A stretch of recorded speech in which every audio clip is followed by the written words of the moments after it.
This is a Nekko Media podcast.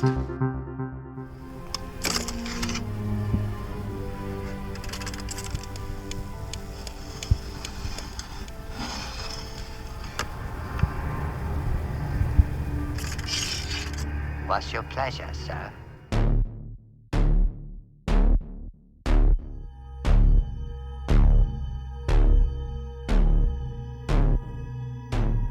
Welcome to the show. Welcome.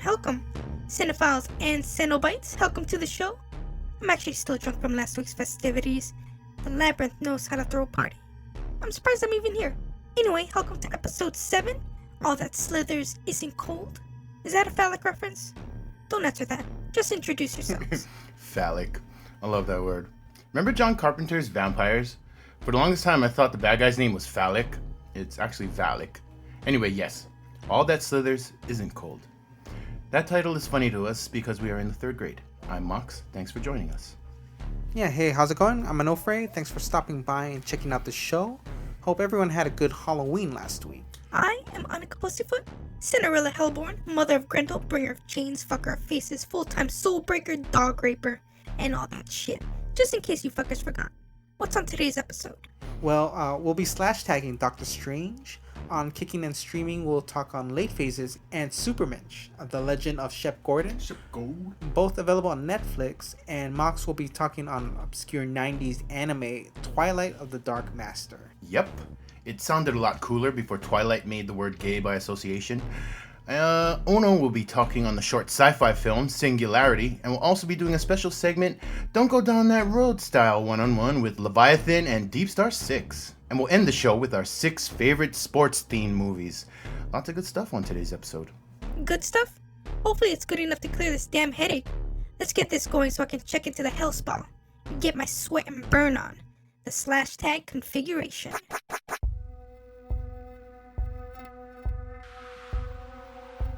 Alright, for this Slashtag configuration, we are going to talk about Doctor Strange. Directed by Scott Derrickson, most known for Hellraiser 5 Inferno. I don't know if he's most known for that, but Sinister. He did Sinister. He did the remake The Day the Earth Stood Still, starring Keanu Reeves and Jennifer Connelly. She was in that too? Yeah. She was in everything. She played stepmom to Jaden Smith. Oh God, Yeah. That's right. You know what? I know a reason I hated that movie. And he also did Deliver Us from Evil with Eric Bana. Not a great movie, Olivia but Moon. it was actually scary. Oh yeah, Olivia Moon was the wife. Yeah. But he did those movies. Doctor Strange is played by Benedict Cumberbatch. It also stars Chiwetel Ejiofor. Yeah, that's better than I would have. Yeah, but probably still super off, but whatever. Rachel McAdams. Benedict Wong. It's never over. Spoiler alert. Tilda Swinton. Benjamin Bratt is in this one. You the man. And bad guy Mads Mikkelsen. Oh yeah, Mads Mikkelsen is fucking awesome. Yeah. You would know him from a bunch of shit. He was Arthur. in King Arthur. Yeah, Arthur. And he's also played in the Hannibal TV series as Hannibal. And Casino Royale. Yeah. He was the guy who cried blood. Yeah. So Doctor Strange summary. Well, basically, Doctor Strange, for those of you, most of you, who don't know who the fuck this guy is, he is a brilliant, cocky neurosurgeon. Arrogant Like a fuck, yeah. And one night, as he's driving recklessly on fucking, like, the Hana Cliffs That's in why Maui. they say don't look at your phone. Yeah, like an idiot. He does like the teenage girl mistake, and he's trying to like talk and text on his phone while driving at high speeds in his Ferrari on a fucking cliff. So of course he eats it, gets all fucked up. His hands get mangled, and of course he can't operate again. So he spends his fortune trying to find alternative methods, Western methods, whatever, how to cure them. Nothing works. So he finds out from his physical therapist of this guy played by Benjamin Bratt, who should not have regained the ability to walk due to the severity of his injuries, but he did. So he goes on to see him, and Benjamin Bratt tells him of the place in Nepal. He goes to Nepal. Yeah. Oh, yeah, that's right. It is Nepal. Because I remember thinking of something about Mary. Damn. I want to get this soda, but all I got is these Nepalese coins. I'm an architect. So he goes and he gets trained by Tilda Swinton, who's the whitewashed ancient one. Reimagined. While there, he gets pretty powerful with magic. And he wants to go back to his regular life, but he can't because it's under siege by a former student played by Mads Mikkelsen, who wants to destroy the world and offer it up to this entity who is a planet devourer, who's not Thanos. Unless, is it Thanos? They don't say. They give him a name, like Mount Boja or some shit like that. So, he stops him and shit. Spoiler? No. I mean, if you go in there, will he or won't he, then you really have no place watching movies. I mean, I kind of envy you because that kind of naivete. Will the $200 million movie have a happy ending? I don't know. Maybe. So yeah, thoughts? This movie is so heavy on the graphics, and it has to be, and it's not like bad or. No, the graphics are fucking mind-bending, man. This is Inception on meth. But I also feel, though the story is kind of pedestrian, it's not a shitty story, but I also feel that the story is not hiding behind the graphics. Right. There is a story there, and there's a good character arc. And they go through astral bodies, so it gets very cast free. I think I was like, yeah, you said that and I started laughing. I'm like, did you just have to gay it up because they have an astral fight in a hospital, and actually there's a bunch of astral chases and shit too. But this movie is fun. It's a fun movie. It's so much action in this movie. It doesn't dry. There is a lot of humor in there. It is, yeah, and it's not that cheesy gallows humor or like you said, cheese humor like Ghostbusters remake. Once the movie starts, I mean, it's from start. It opens up with Tilda Swinton using it opens up with a really cool fight scene. Like, I mean, it's not Matrix-y. It's more Inception. It is. It does feel like Inception. But the fight choreography is reminiscent of more Hong Kong style. And it's really cool. Hong Kong with like magic because she's fighting with fans. You know how like they do, but these are energy. It's an energy fan that she creates out of her mind. Energy fans. Yeah, energize. Make it so number one. Right. And yeah, it opens up with a bang. It just doesn't slow down after that. Then you get the hot ass Rachel McAdams. Shout out to Rachel McAdams. Yeah, because she definitely listens to us. Right. Tweet us. Hey, Mox and Ono, how's the new show coming? Me personally, I'm not big into the Marvel universe, so this is a movie for both. We just lost all our viewership. Non-fans, if you have no idea about the Doctor Strange lore, they pretty much give it up. Or this is a good stepping stone into that. They did change a lot of his skimmed over his origin story, but I mean, it works. It works for the tone. It works for the movie. It works for the screen for sure. Because in the actual, I don't know about actual, but in his origin, they beat up on his hands and his body at first to exhaust him and show him what the mind can do, rather than this one they just kind of drop him in the Himalayas and then off screen he kind of deals with it himself and learns to just kind of submit and go with the river, not against it.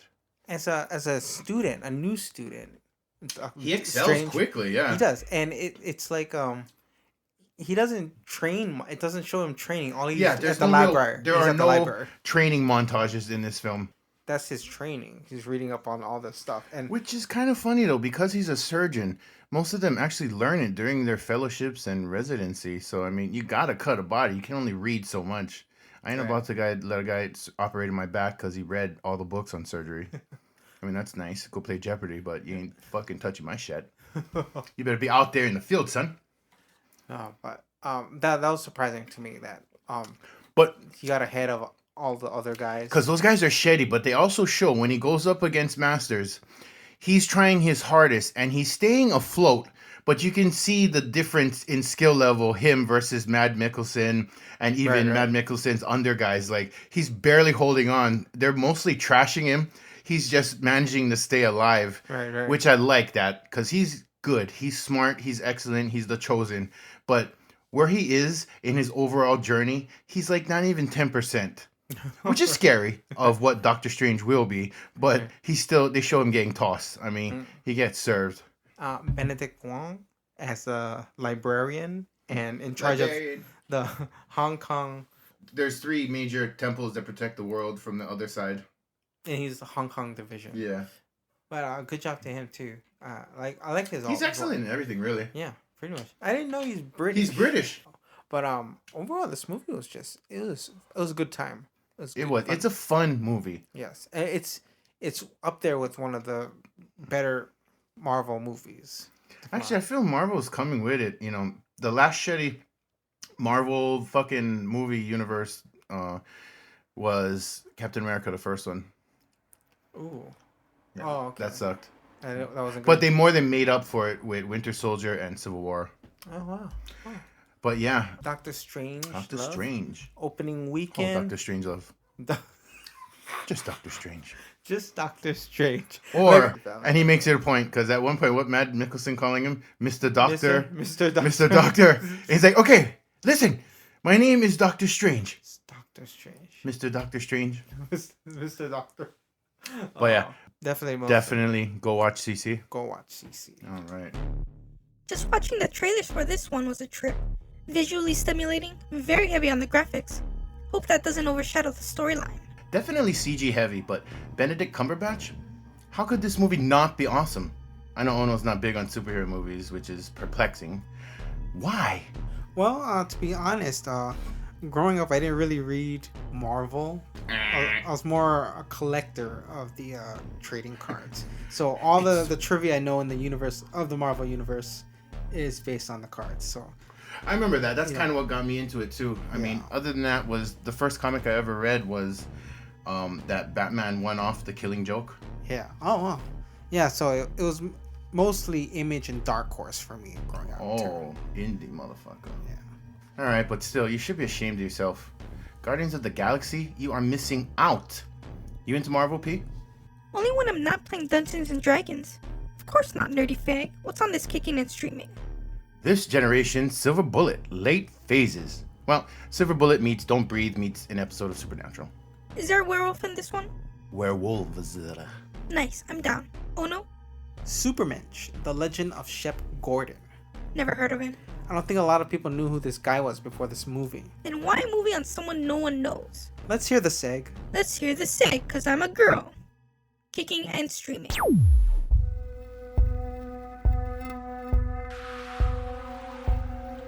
Alright, welcome to Kicking and Streaming. We got 2 amazing movies. Both are available on Netflix. Yep.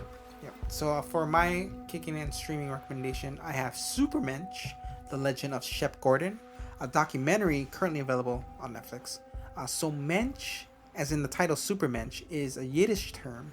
A Mensch puts others' happiness before his own and is fiercely loyal to his friends and family. So the movie is based on the career and life of Shep Gordon. He is still alive, by the way. The film also marks the directorial debut of Mike Myers, who first met Gordon during Wayne's World. Turns out Myers wanted to use the songs 18 and School's Out by Alice Cooper in the film, but instead Gordon wanted a song from Cooper's new album at the time, Hey Stupid, which eventually you heard in the movie Feed My Frankenstein. Yeah, that was on that album. Myers and Gordon have been friends since then, and you'll hear the story about their friendship in the film. So the story goes, and this is how the film starts. Shep Gordon, a Jewish man from Oceanside, New York, graduates from State University of New York at Buffalo. He wants to become a social worker. He lands a position at a juvenile hall, but gets beat up by the kids. Turns out he's not wanted there, and he's told that by the security guards there. So Gordon gets the message, heads to LA, checks into a hotel. There he meets Janis Joplin and Jimi Hendrix. Damn. And so Hendrix asks Gordon if he's Jewish. Gordon replies yes, and Hendrix then replies, "You should become a manager." And so Gordon then replies, "Okay, who should I manage?" Hendrix says, "Alice Cooper." The rest is history, and the story and the film can actually begin. So the film presents two parts to Gordon, his career and his life, and both are really interesting. Meyer does an awesome job of presenting both chronologically, with a great narrative by Gordon himself, and a good chunk of celebrities, all of whom would be considered good friends of Gordon. Some celebrities include Michael Douglas, Sylvester Stallone, Alice Cooper, Anne Murray, Mike Myers, Emerald Lagasse, and Fab Five Freddy. Nah. For his career, the film talks about his more famous clients in the music industry, which eventually led to his spot in the independent film scene, producing movies that included some of his clientele from music and his connections within Hollywood. This later led to him helping struggling chefs who weren't paid their due. His deals with the Food Network helped gain a few chefs' fame, which would eventually become star status, and the celebrity chef was born. The story runs parallel to his personal life, which was a mere reflection of all his work. He cares about people. He's managed people for free because he's really a compassionate guy and felt that they actually needed help for sure. The film also talks about his past relationships and his family. The cool thing too, he lives on Maui, and friends and celebrities would actually fly down to the island for his cookouts and just to hang out. He's got an open door policy for all his friends, and his house just looks amazing. Aside from the awesome story, and there's a lot of them in this film, what makes the film entertaining is the reenactments, and it's all voiceover from the actual narrative. And it has a killer playlist of songs you hear throughout the film. It's an entertaining film from start to finish. Great debut from Myers. The story is fresh and just really interesting, especially you have no idea who Shep Gordon was before this film. And a lot of people don't, considering he was never really in the spotlight, but instead did so much for so many people behind the scenes. He's a cool dude, still with a lot to bring to this world. Oh, and he's friends with the Dalai Lama. How cool is that? Supermensch. Super cool. The Legend of Shep Gordon. Yo, watch CC. Okay, for kicking streaming, I got Late Phases. Amazing movie. Right? Directed by Adrian Garcia Bogliano, written by Eric Stolz, starring Nick D'Amici, Ethan Embry, and Tom Noonan. It's about a veteran widower who moves into a sleepy retirement community, and soon he discovers the presence of monstrous creatures that come out during the full moon. You guys know what that is. Oh! Okay. Ambrose McKinley, a gruff retired army vet who lost his sight due to trauma sustained in Vietnam, is moved into his new home by his son, played by Ethan Embry. And on his first night there, accompanied only by his dog, Shadow, he barely gets to settle in when he hears next door his neighbor being attacked. He calls out for her repeatedly. No answer. He presses his ear against the shared wall and listens to the happenings next door. The monster next door rams into the wall and knocks Ambrose on his ass. As he struggles to shake the hit off, the monster breaks in and Shadow rushes to protect him. That's why everybody needs a dog. I like to see a cat do that. While they fight, Ambrose fumbles around looking for bullets that got knocked over in the scuffle. Shadow gets some good bites in, but the werewolf slashes him, renders him moribund. Ambrose finally gets a bullet in a chamber and fires at the monster, hitting it and chasing it off. Ambrose goes over to Shadow and realizes that the wound is too bad, so he puts him out of his misery. And from here it becomes personal. So basically this is a werewolf movie set in a retirement community in the boondocks with a heavy church and religious presence, thus the calling it this generation's Silver Bullet. And the fact that Ambrose is blind is super cool, and it ups the scare factor, but at some points it becomes almost laughable. Like, this guy's gonna face a werewolf or a bunch of werewolves, and he's like stumbling and shit, holding his shovel cane, but I mean, it's still good. You know, they also don't explain or make clear why he does certain things as he's preparing for the final showdown. Like, he takes 2 weeks to bury his dog, but he digs a grave and he buys a super expensive, heavy cross. You know, the funeral headstone thing. Yeah, which he eventually uses to like throw on a werewolf that doesn't do much to him. But I'm like, was that a trap? Were you luring him into the grave to hit him with that big ass headstone? But anyways. None of these hitches put too big a damper on the enjoyability of this film. They also transform old school style, which is cool. They can both go on all fours and stand upright. And it's all done practically. Yeah. It's all practical effects. And it looks good. It's an exciting movie. It is. Right, it is. So if you are looking for a werewolf flick with old school transformations and a cool blind gimmick, give Late Phases a look. It's on Netflix. You'll watch CC. Interesting. He started the whole celebrity chef deal? Pretty much, yeah. And we should be thankful for that? Well, I'm sure he can't be faulted for the direction it went in. Yeah, he helped out more than a handful of already famous chefs, who in turn helped pave the way for other chefs. Who cares? Over it. What's next? In a rush much? We're just blowing through this show right now. I'm spinning. I'm thirsty. There's a fuckload of shit throbbing in my head. I need to head back to the labyrinth. So if you ladies don't mind... Halloween was a week ago. What's the matter with you? You might have a drinking problem. Or you're over the honeymoon phase with new guy, whose name remains a mystery. That's right. I totally forgot. How is the bone dragon? The bone! Don't! Just don't! Alright. Hey, P, when you go to the movies, do you like to eat bones? Or cock dogs? Do you relish cock dogs? Nice. I see where you're going with that, but it doesn't count because you got a punny with the bone. Ah, you're right. That was just lazy. Secular insanity.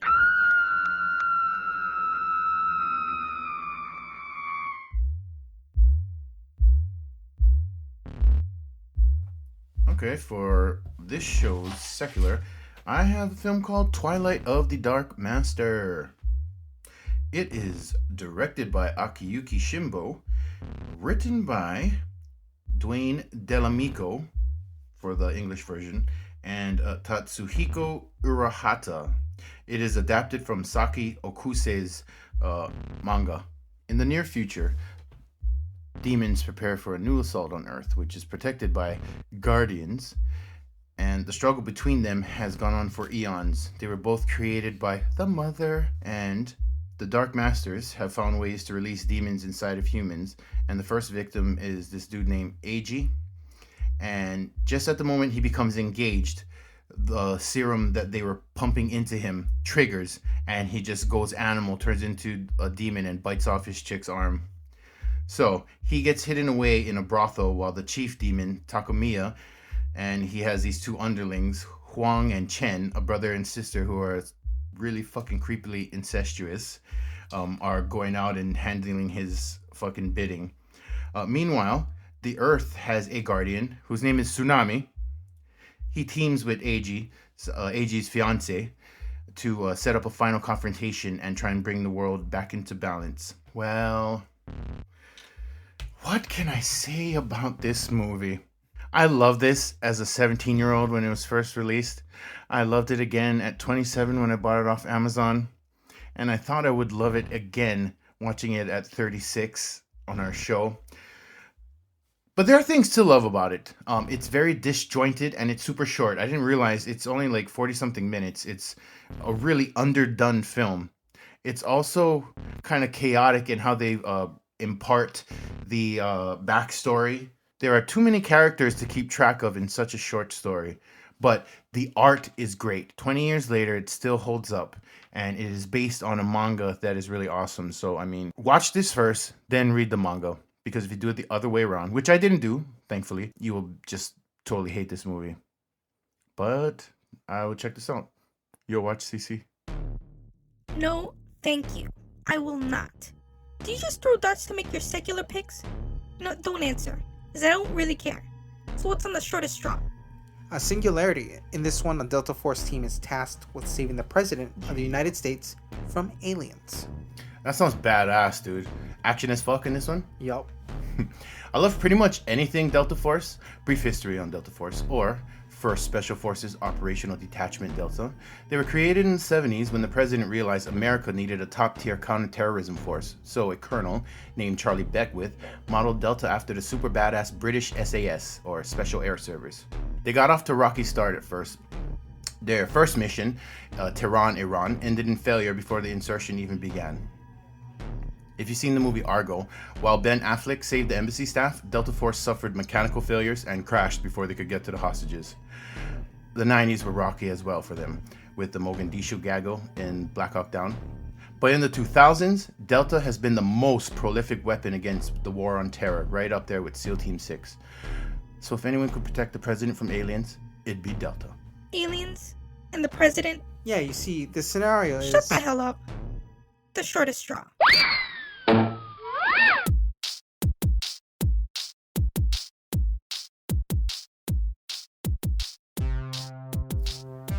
Alright, for this shortest straw, I have the sci-fi action-packed film Singularity, directed by Samuel Jorgensen.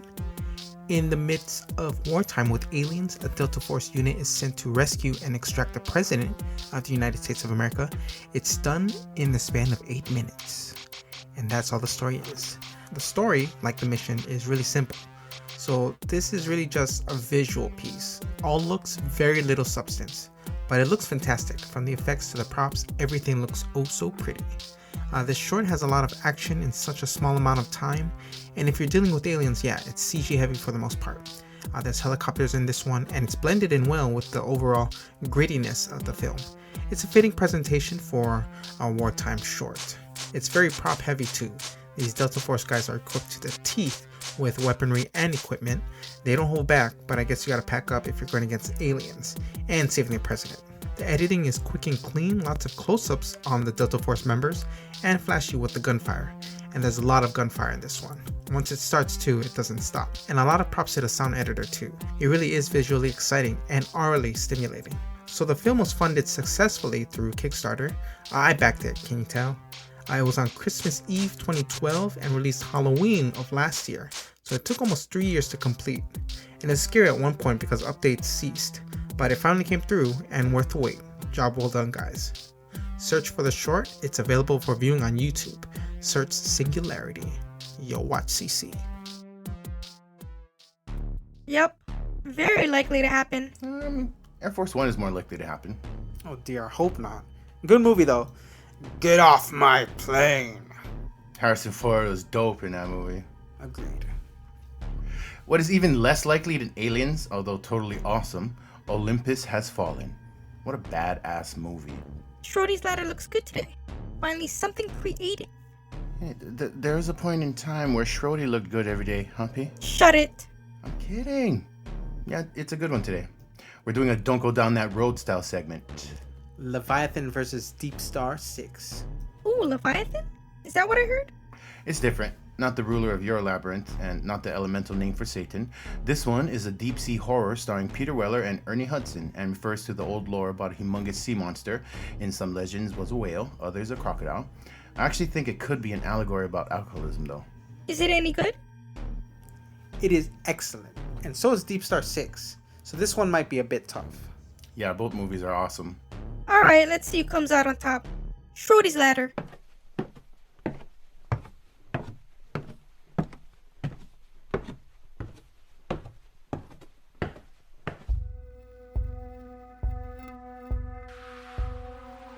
For today, as we've stated, we are trying something new. We're experimenting with a format that I find awesome, courtesy of John and Rachel at DGDTR Podcast. From the first time he found their podcast, he couldn't shut up about how cool the format is. So what they do is pick two similar films and they match them up in a point styling. Most points wins, obviously, and subjectivity in play, obviously. Yeah, I don't always agree with them, but that's part of the fun. I look forward to many more epic discussions/arguments. As it stands, I had to shovel down a mouthful of Vegemite after being wrong about Demon Knight. Mox thought the Collector, played by Billy Zane, was also the Demon Knight. Hey, I was wrong and I admit it. Why can't we talk it over? Why can't you forget about the past? Yeah, so anyway, today we've got Deepstar 6 versus Leviathan. Yeah, both 1989 movies, both deep sea creature features. Yep, dopeness of the highest B-movie order. I hope we do your guys' show justice. Don't go down that road.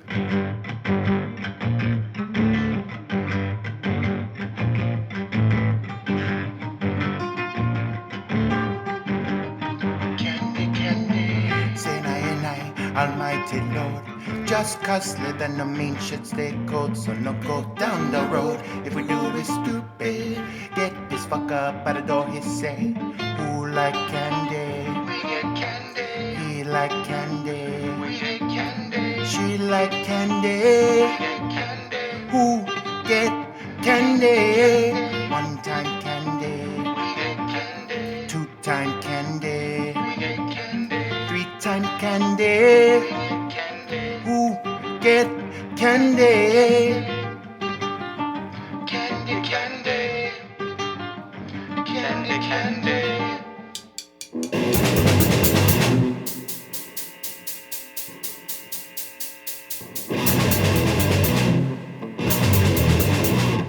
right, I guess we'll start with Deepstar 6, released January 13th, 1989, directed by Sean Cunningham of Friday the 13th fame, written by Louis Abernathy and Jeff Miller, special effects makeup by Mark Shostrom, who also did Nightmare on Elm Street, the sequels, Phantasm and Evil Dead 2. It stars Greg Evigan, Miguel Ferrer, Nia Peoples, Matt McCoy, and Nancy Everhard.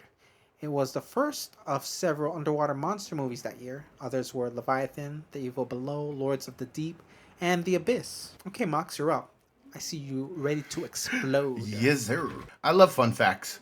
Also, fuck The Abyss. I don't believe in creatures that don't mean us harm.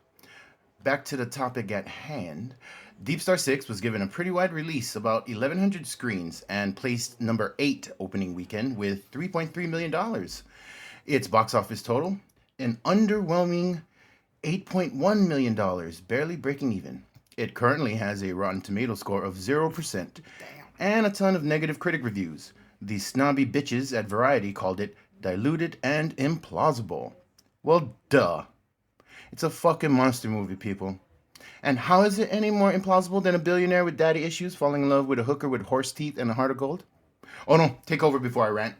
So, Deepstar 6 is in reference to the deep sea naval facility the film takes place in. In this facility is a small crew of military and civilian workers working on a project to dig up on the ocean floor for construction of a nuclear missile platform. So during a routine dig, they awaken a deep sea creature that becomes hostile and is now on the hunt against the crew. Now the crew are faced with a new task: make it to the ocean surface without being killed. I like that in this movie, they are mostly military contractors with exception of the doctor. I had totally forgot about that, but I like that they're Navy personnel. And I like that the main character, they're trying to, convince him to enroll in officer school, because actually as an audience member, I think he'd make a good officer as well. I liked the creature effects, even though they're sparse. It looked like a large shrimp cocktail monster from Beetlejuice. Yes, it did. And I thought the gore was pretty good. Mainly, like, I don't know if it's everybody, but I'm sure you think so too. The guy getting chewed in half, on the poster thing, right? Oh, yes. Right. That's dope.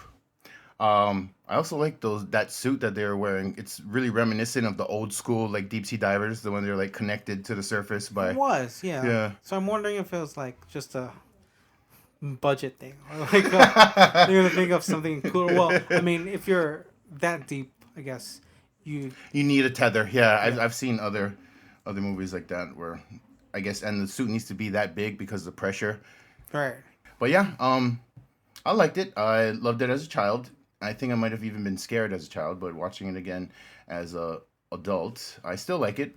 Not very scary, but still pretty awesome. Worth a watch. For sure. Yeah, it is an awesome creature feature. This movie is actually one of the first 3 movies my family rented from Blockbuster. The other 2 being Kickboxer and Major League. Nice. Yeah, so also, if we weren't reading the back of the box for like a summary and just going on the basis of the cover. The post, right. Yeah, this movie is golden. What you see is what you get. WYSIWYG. Okay, best kill. I feel this one is obvious. I know what you're thinking, but I'd have to give this one to Richardson. The one who gets eaten in half by the creature. Oh yeah, okay. The one on the cover. Right. Okay. For sure, but Good one. I mean, throughout the movie, that's the kill you're really waiting for, and awarded for the wait. Miguel Ferreira. I mean, he gets best death scene hands down. I mean, he was just asking for it when he left. If anything, you can just file this under workman's comp. Yeah, I'd go with Miguel Ferreira in the escape pod getting blown up by decompression sickness. It was a very detailed death scene. It is, but like, his head was just like it was. They've been awful. down at that depth for months, and right. to not decompress and just shoot up to the surface, the nitrogen bubbles in his blood are going to expand so badly that they would literally blow you up. I also think he's one of the standout performances. He kind of underplays his natural ability to be the villainous fucker.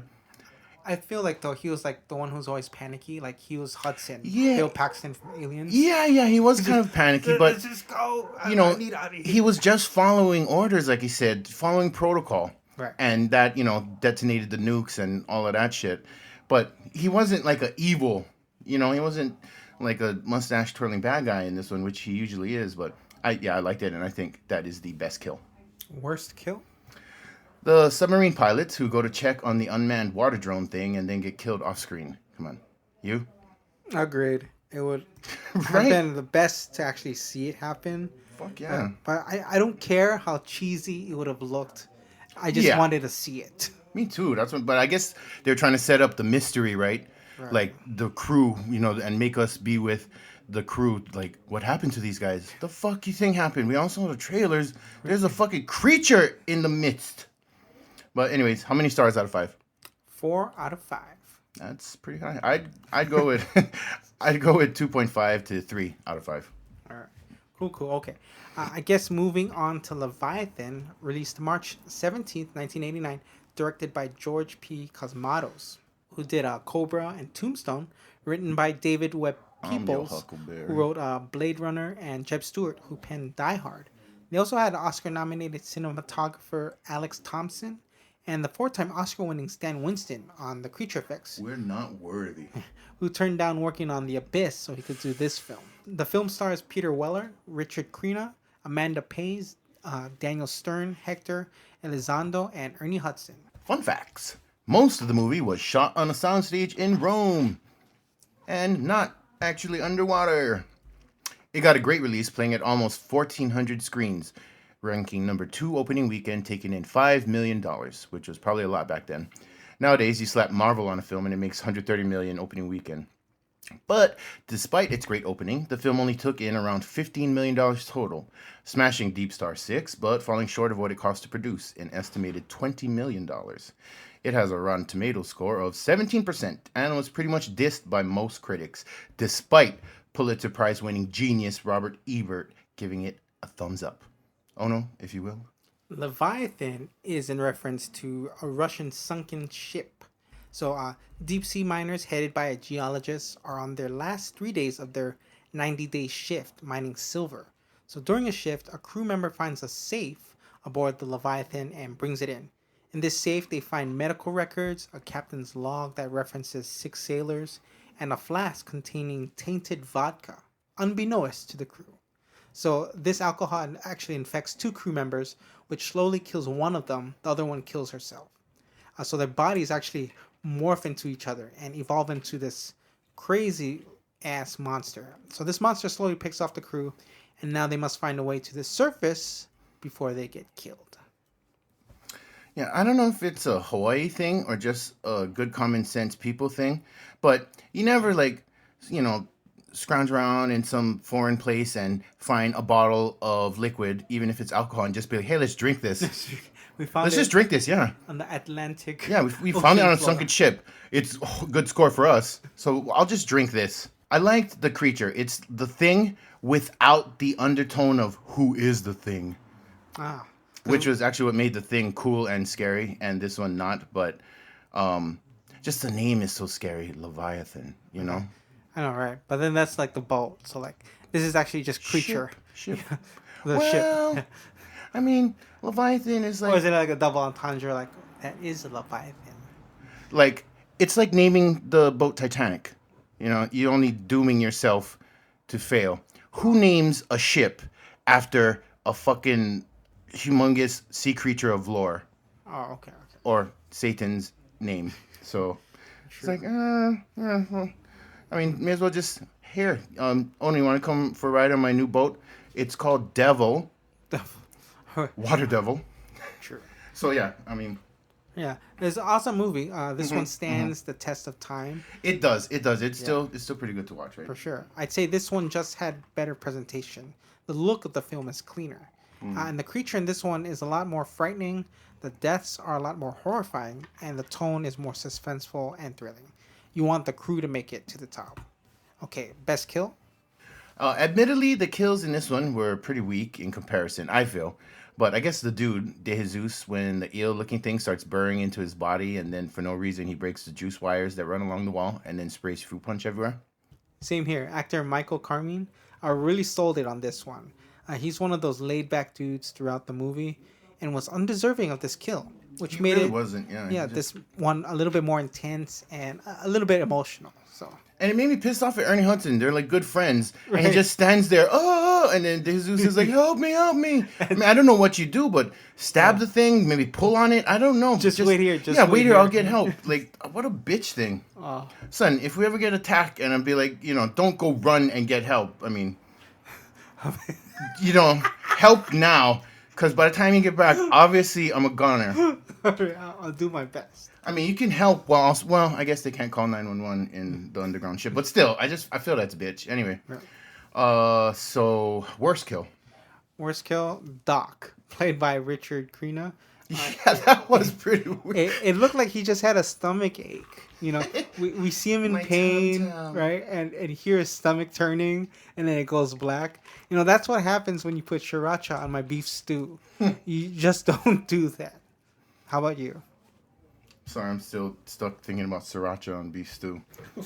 That just reminds me of toilet soup. Probably Ernie Hudson. They make it to the surface, past the sharks. Then the Leviathan surfaces, grabs him, and instead of using its teeth or talons, it drowns him. Yeah, that was a bit of a turnoff and unwarranted.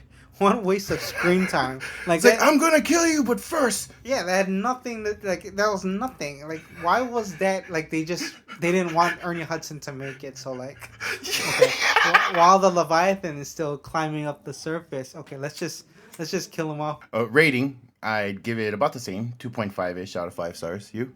This movie's still the bomb. 5 out of 5. You are skewing the curve, my friend. Anyway, final fight. I feel like we should do poster versus poster.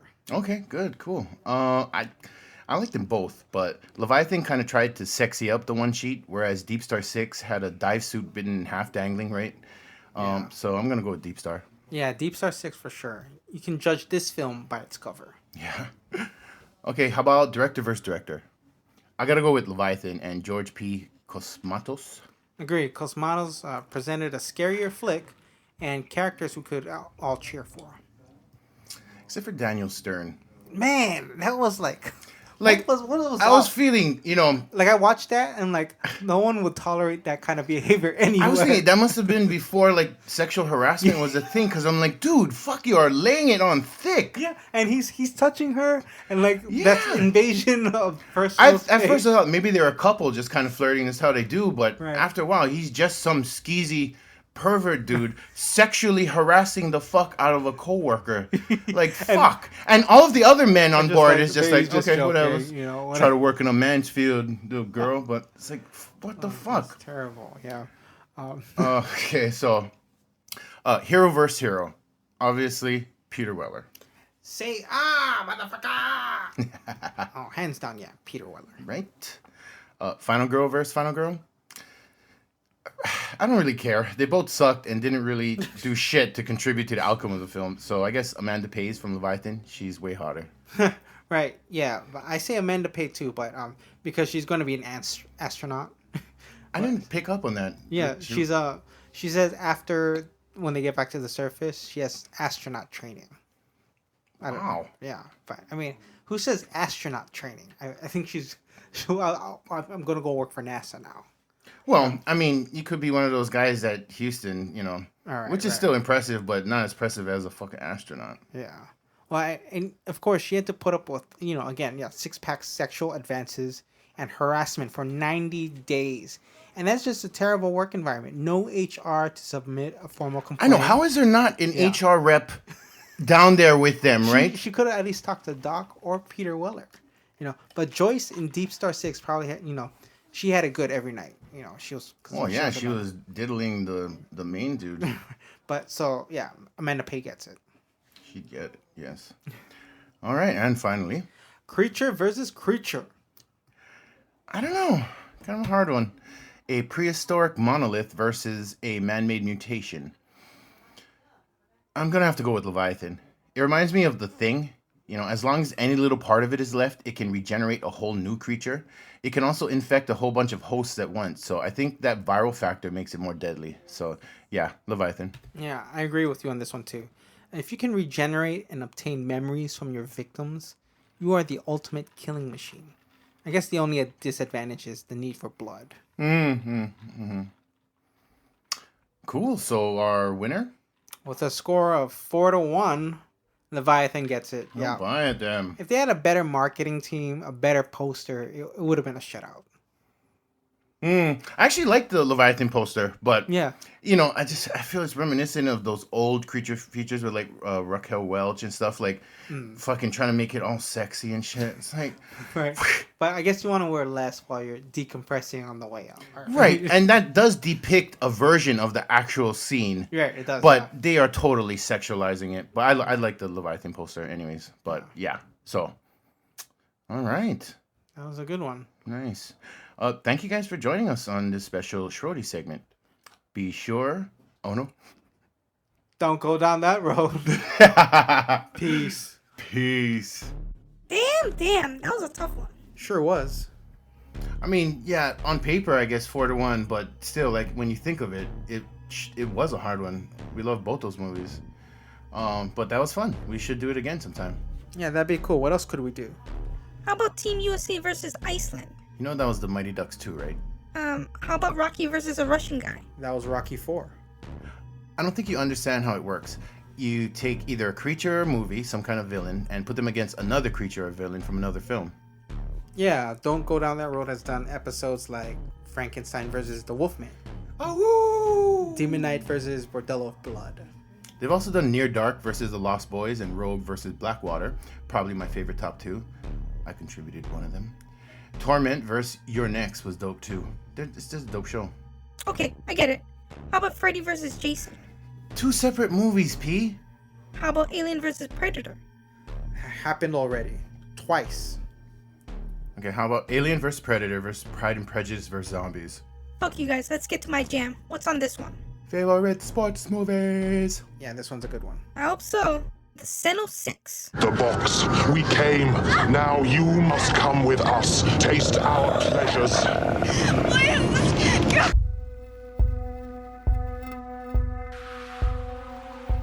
Alright, for this Seno 6, our favorite sports themed movies, a majority of the films we'll be listing are underdogs coming out with a win kind of stories. We also have a few about teams and people overcoming adversity and racial tensions, or the sports in the film could just be a minor backdrop to the overall picture. Either way, these movies we'll be listing are very fun to watch, very entertaining, and a good time. Best served with corn dogs, beer, or other types of stadium food. Lucky we live Hawaii, which has no pro teams. So I haven't had much occasion to eat much stadium food. Although I was at the stadium last year for the Pitbull Dog Show, which was pathetic. They didn't have those vendor guys walking around with beers, so we had to walk all the way out to the front. It was ridiculous. But before we get started, just a reminder, if you hear this, our picks are different.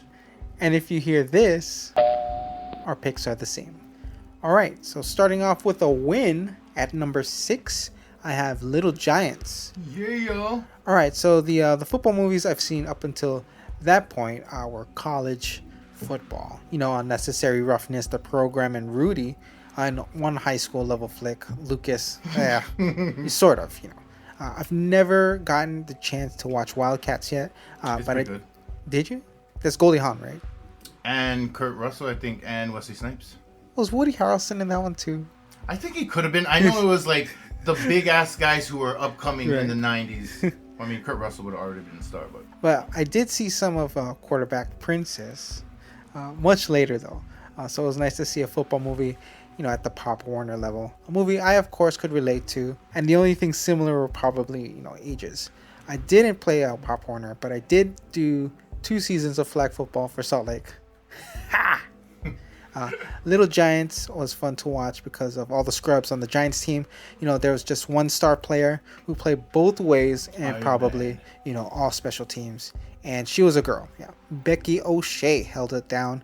And so did Devin Sawa. But, QBs always play one way, even if it's Pop Warner. Always.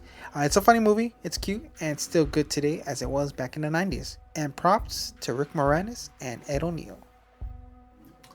I have 1992's Wind, which is a sailing film starring Matthew Modine and Jennifer Grey. What? Moding's character loses the America's Cup, which is apparently the biggest prize in competitive sailing. So he decides to leave his current team and start his own and try again. Apparently it takes years to train. To sail? Sailing is fucking hard, but I guess to sail at that level too, like they don't run the America's Cup every year, I believe. And they're met with a ton of obstacles and hardships. Like at one point they don't even train on water. They have to train in the desert. So they mount the sailboat on like a fucking, like that thing they carried the Lake Placid crocodile on. You know what I'm talking about? At the end. Oh, not a wheelbarrow. No, they did not put a sailboat on a wheelbarrow. No, it's like a fucking 18-wheeler, but it's all platform. Oh, one of those things. Yeah, but it didn't have a semi pulling it. It was just that thing. So they had to design the sails to pick up enough wind to move it. That's how they were like working on the aerodynamics. They weren't even working in water. Yeah, I think it was a budgetary issue, some shit. But apparently, training to sail costs. I was gonna say plenty of money. It costs a lot of money. But despite the hardships, the sailor spirit prevails and they get shit done. Jennifer, wait, are you still laughing at sailing? Ooh. Landlubbers. Jennifer Grey is also awesome in this movie, which I saw in 2014. I dodged it since 92, primarily because I grew up hating Jennifer Grey because of Dirty Dancing. But what about Red Dawn? She was in that too? Yeah. Okay, I'm sorry. All I remember her from was, nobody puts baby in the corner. Fine. But I wish someone put her in a casket. Fuck Dirty Dancing. It was everywhere in the 80s and 90s. Everything Dirty Dancing. Everything Dirty Dancing. Every girl Dirty Dancing. You know how many times I had to suffer through that celluloid mistake? Lucky it had a dope soundtrack. No time of my life. That's the song that you well, I guess that's the famous one. Is that the one from that movie? That's the dancing one, but I like the training montage, the one. I've been meaning to tell you. You know Eric Carmen, Hungry Eyes? Oh no. Hungry Eyes. Anyway. Before I get now I want to hear that song. Okay. All right. At number 5, I have The Sandlot. The best part about this movie is you don't have to know anything about baseball to love this movie. Everything you need to know, you'll more or less learn from watching the kids play, and you'll learn a thing or two about, Babe Ruth. Yeah. But if you haven't seen this movie, it's about a new kid who moved into town, befriends the local kids at the Sandlot, and they play baseball all summer. The new kid, known to the group as Smalls, sounds lame. unknowingly brings a ball signed by Babe Ruth. I know, you fucking idiot. Like, Baby Ruth. I don't know shit about baseball, but I know anything signed by Babe Ruth, you don't be like, hey guys, let's go whack it around a couple fucking times. Right, so he brings the ball to the Sandlot to play with. He actually hits a home run, and the ball falls into the backyard of Mr. Myrtle, owner of the Beast. Best day ever. Yeah, but, the Beast was just really a big dog. The Pickle, as they called it, which referred to a tricky scenario in which escape or breakaway was improbable, but not impossible. Kind of like in the beginning when Benny Rodriguez is caught in between home and third base, and he's just running back and forth, in which being tagged was more likely than making it home. In this case, so third throws home, right? Yeah. You're not out yet. You can rush him, and if you can fucking blast through and he drops the ball, you're safe. But I mean, catchers are usually bigger guys than the running fucking guys. Right. And I mean, they gotta have good knees too, right? Well, I mean, you got, fucking like momentum on your side too, so I guess that's cool. But yeah. Okay. That's definitely a pickle. Yeah. I mean, in this case, the whole group of kids, it was getting the ball back before Small's stepdad, played by Dennis Leary, got home from a business trip, and without getting eaten alive by the beast. And without getting eaten alive by the beast. Yeah. Forever. Yeah. It portrayed what fun was in the summer of 1962 and some adventure. But my other favorite part of the film was when they played against the Little League team. And that's when the great Hambino did his, trash talk. Wait, okay. I just got to bring up the biggest trash talk in that day that got the game started was, you play ball like a girl. Oh, right. And then it was on. I was like, that's that. What did you say? Yeah. What did you say? You heard me. Buffalo butt breath. Right. But yeah, So, you got a so-called real baseball team playing the kids in the Sandlot, who I assume were all self-taught. Great movie. Yeah, they're street ballers. Yeah, they play street rules, right? Yeah. Street rules. But no, they're tight I'm as a on team. Steven's team. Yeah. And Benny Rodriguez went on to play pro. Mm-hmm. Oh, so at 5, I got Little Giants. I love that movie. You already explained it more than aptly. At number 4, I have the live-action Disney movie Cool Runnings, about the famous Jamaican bobsled team. It's based loosely on actual events about the first Jamaican bobsled team competing in the Olympics. In the film, the team was met with unopened arms, faced adversity, but overcame obstacles with the drive and passion stronger than the other teams. But they didn't leave with any medals, but came back to the Olympics in 4 years as equals. So I say loosely now when referring to the real events, because although some events and scenarios were real things that happened, some other events were dramatized for effect. But it's a Disney movie, so it's all good. It's entertaining and funny, and it's got a bomb-ass soundtrack. Yep. At number 4, I have Forever Strong, starring Sean Faris, Gary Cole, Neil McDonough, and Sean Astin. It's about rugby, a sport I still do not understand. No, I don't either. But the main character, I know. It's like, tackle that guy. I'll just toss it backwards laterally, and then forwards laterally, and then kick the fucking thing.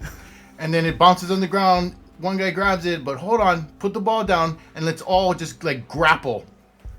Fucking anyway, the main character, Rick, is a troubled teen who plays for his father's rugby team. He and his father do not get along. One night, while driving his girlfriend home after a party, they get into a car crash. He gets arrested. She goes to the hospital, and they send him to juvie, where he meets Sean Astin, the counselor in charge. He refers Rick to Gary Cole, who works with troubled teens in his rugby program.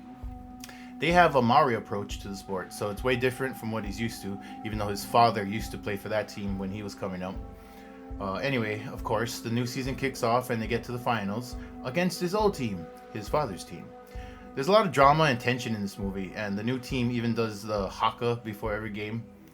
If you don't know what that is, you've probably seen it. It's like the Maori fucking war dance where they jump around or stomp around and stick their tongues out. Whatever the fuck they saying. Anyway, Rick has a nice character arc. He goes from a pretty despicable fucking entitled bastard to someone you'd actually like on your team. When did this movie come out?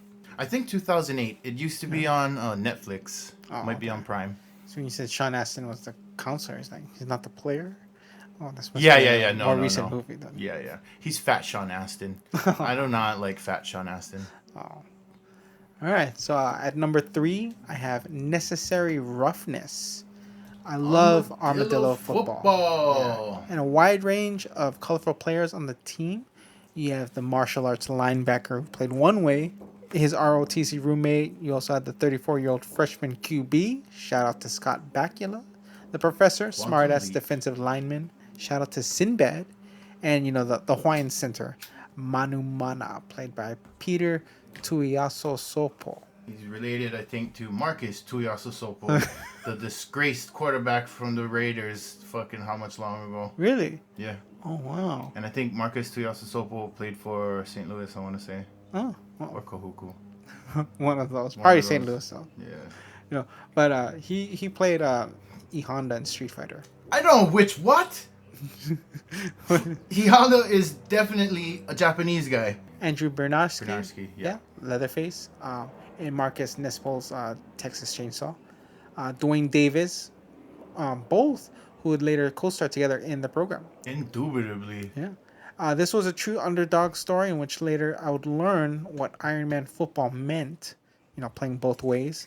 Sure looks easy, but man, if you're playing both ways the whole game, that's 1 hour you have to dedicate yourself.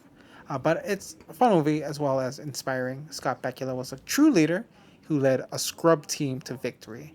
And also Jason Bateman is also in this movie. Is he? Yeah, he's a young Jason Bateman. Yeah. What is he? He's one of the receivers, I believe. He's kind of a short. Was he a slot back? Yeah, maybe. But his character was he was like sort of the rich kid. His father was alumni. Oh. Yeah. Oh, and also shout out to Kathy Ireland too, the team's kicker, a soccer player. My number 3 is Major League. Yes. That's the first time I heard the song Wild Thing. Oh, yeah, probably me too. Such Yeah. a fucking badass song. And after this movie, I was convinced I would be a pitcher. Little did I know, the actual sport of baseball is fucking boring as shit. And weak and lame. Other than the statistics, which are cool if you dig math, baseball is the worst. I can't stand sports where the best player on the team is fat, the final score is in the single digits, and there's little to no physical contact. Right. The exception to that is tennis. Tennis is amazing, and women's tennis is hot. But seriously, baseball. How are you going to play for 3 hours and the final score is 7-3? Okay, I know home runs are hard, so why not make each worth like 5 points? I could live with a final score of 35-15. But anyway, despite all inherent lameness of the sport, Major League succeeds in making baseball look super cool. Awesome film. Yeah, it's like a party. Like, baseball players not a party. Joe Boo. Fuck Yo, you, Boo. Joe Boo. Are you in good hands? Oh, yeah. Okay. Yeah. So at number 2, I have Major League. True. This is another story about a group of unfavorable players who, when they find out the owner put together a bad team on purpose, choose to work together to become the once winning ball team they were before. The Cleveland Indians. It's got Charlie Sheen, right. yeah, Wesley Snipes, Tom Berenger, Corbin Burnson, James Gammon, Rene Russo, and Dennis Haysbert. Are you a good hand? Yeah, that guy. This movie made watching baseball fun, for sure. I agree with you there. Another great ensemble of colorful characters. This one, you had the fast runners, fast pitchers, but one had a problem with hitting pop flies, and the pitcher who couldn't see well. Was the pop flies Willie Mays Hayes? Yeah. He Thought kept so. hitting those, for sure. And then in part 2, like, he kept hitting home runs. They're like, keep the ball on the ground. The movie spawned 2 sequels, in which the third, I believe they go back to the minors. Yikes. Didn't see that one, though. Best part of Major League, though? Yeah, Wild Thing. Wild Thing. Yeah, I won't sing that one, though. Yeah. I gotta be watching Major League, though. Yeah. At my number 2, I have Remember the Titans. It stars Denzel Washington, a young Ryan Gosling, and an even younger Hayden Panettiere. It's about a losing team that recruits a black coach who decides to integrate the team. The town is racist as fuck, so the decision of a black coach and an integrated team are super unpopular at first, till they start winning. Great ensemble cast, great football movie, great coming-of-age story. The team and the town come of age at the same time the country does with regards to racism and diversity, and I feel that the Titans represent America. At its worst, it's a divided hot mess of bigotry and prejudice. At its best, a unified Goliath capable of overcoming itself and championing ideals. Yeah, nice. Yeah, they were his first year there. Didn't they go undefeated? I want to say yes, but I don't think... Oh, no, they did. They did. If he were to get one loss, he would have got fired. Yeah. So they went undefeated. All the good old boys trying to get him fired. All right. Before we get to our number 1s, we have our honorable mentions. What you got? I have Balls of Fury. I remember just giving into the hype of this movie. I like that fat main guy, though. Yeah, Dan Fogler. Yeah, he's awesome. I'd always see a trailer for this, and when I went to see it, it didn't disappoint. It was so funny. Dan Fogler, yes, was awesome. Is Fogelberg like longer than What's there's that? been fishes? Dan Fogelberg? Oh, I don't know. In the ocean. That's not the same guy, right? And if that guy's name is Fogelberg, no, Yeah. this guy's Dan Fogler. Oh, okay. But it's also got George Lopez, and I it's didn't remember him. yeah. Basically, this movie is Kingpin meets Enter the Dragon. Yes, it's sort of about ping pong, but in tournament style, to the death kind of stuff. Yeah, directed and written by the same guys who brought you Reno 911. Next on the honorable mention, Airborne. What the fuck? These are more extreme sports type stuff. The main focus in this one is rollerblading. Rollerblading is an extreme sport. It's an extreme sport. They do a bit of surfing, but it's rollerblading and hockey. The best part is at the end when they do the race along Devil's Backbone, which is just basically a set of hills, but it's pretty intense because the rules are there are no rules. Anything goes. And really anything goes in this race. And last for my honorable mentions, Rocky 4. Fuck yeah. Yeah, it's basically like Rocky 1, but if you missed that one and the previous, the 2 follow-ups, and this is the first one you watch, part 4, it's okay because it's basically part 1. But instead of Apollo at the end, Rocky is fighting a Russian. Rocky 4 was my jam. If I can change, you can change. Everybody can change. And the training scene is the best part in this one. Yeah, it is. Because, Rocky uses his natural surroundings in this one to train. Fucking sledding up and chopping wood and shit. And running through snow. I mean, that's probably worse than running through sand. That's tough. Oh, yeah, because it's probably cold as shit, too. And, Dolph Lundgren was built in a lab. Ivan Drago. Yeah. Anyway, I love Rocky 4. That's the first Rocky I saw in its entirety. Which makes sense, I guess, because I'm about 4 years ahead of you. Yeah. So the first one you would have saw in entirety was 5, right? Yeah. Plus, like you said, the montage after Apollo dies is fucking awesome. Well, no, you were talking about the montage training. The training one. That was good, too. But this one is actually even better emotionally. After Apollo dies, it's doubly dope because it's actually clips from Rockies 1 through 3. Usually films have to shoot new made-up footage to fill the audience in on the closeness of the characters. But here, they could actually just pull from the actual previous films. Plus, the montage song is great. No easy way out. Right. And Bullet for My Valentine did a fucking dope-ass cover. Oh, wow. It's actually better than the original. Oh, man. Okay, my honorable mentions. The Replacements. We've seen the plot every single time. Now this is just with different guys and goofier. And Happy Gilmore. For sure. Golf to the extreme. Yeah, and lastly, Wimbledon. With Kirsten Dunst. Is this a tennis movie? Yes, yes, Wimbledon. Oh. It's like Super Bowl. Is that a football movie? Yes, Wimbledon is a tennis movie. It's a tennis movie. Oh, okay. But yeah, Rudy would have made the list, but I hate fat Sean Astin. He was fat Sean Astin and Rudy? Yeah, fatter. Chubby Sean Astin, but on the way to being fat Sean Astin. Oh, wow. Well, Sam Gougy Min or whatever his name. Samwise Gougy Min. What the fuck? I know they're hobbits and all. We gotta name them as a food? Like, this dude's last name is Egg Roll. All right, number 1. I have The Program. Yeah. Yeah, this is one of the more serious films on this list, as all previously listed ones were, all comedic. The Program presented a more or less realistic portrayal of a successful football program. It didn't show players being bought, but rather, the pressures of being a college football star and how different it affects the individual players. A lot of these players are just talented and were, pretty much born to play football. Such as Alvin Mack, played by Dwayne Davis, a person who came from nothing and his only goal in life was to make it pro. Man, I never knew your mother. Yeah. And you got guys like Joe Kane, played by Craig Schaefer, another talented QB. He was nominated for Heisman. This is only his junior year that they showed in. So the beginning was his sophomore year. So I'm guessing he's a 4-year starter. He could have been one of those 4-year starters or redshirt. Yeah, his freshman year and then played 4 years after that. But he comes from a family of drunks, downtrodden white trash. Yeah, and so I think he's the only successful one in the family.